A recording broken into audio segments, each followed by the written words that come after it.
Siklalkanlar mavzusi BTS mashqlari to'g'ri birinchi savol boshladik. Siklalkan molekulasida siklalkanlarning o'yin formasi SN H2N formula bilan ifodalanadi. Uglerod bog'lar soni. Uglerod bog'lar sonini aniqlash formulasi NT, ya'ni nechta uglerod bo'lsa, uglerod bog'lari ham shuncha bo'ladi.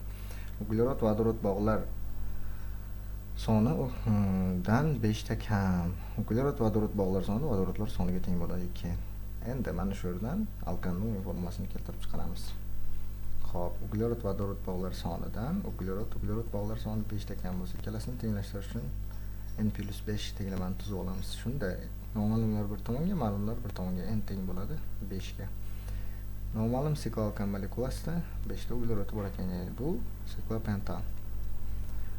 Xo'p, uglerod atomlari sonini 20%ni uglerod 13 massali izotopi tashkil qilar ekan. Umumiy 5 ta uglerodi bor, ya'ni siklopentan 5 ta uglerodi mavjud, bu 100% ni tashkil qiladi. Buni 20% 13 massali izotop ekan. Ya'ni qisqartirib yuborsam 1 ga 5 nisbatda chiqadi bitta. Bitta uglerodimiz 13 massali izotopi.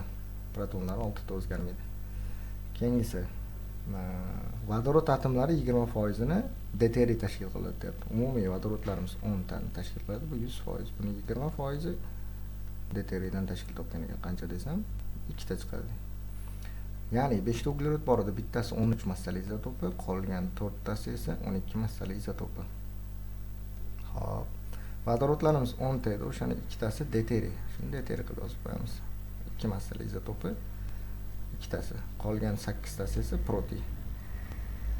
Xo'p, molekuladagi neytronlar sonini aniqlang deb. Neytronlar sonini aniqlaymiz. Protein tarkibida neytronlar yo'q, deuteriyning tarkibida bitta neytron bor, lekin 2 tasida 2 ta bo'ladi. Xo'p, uglerod 12 massali izotopida 6 ta, 4 tasida esa 24 ta bo'ladi.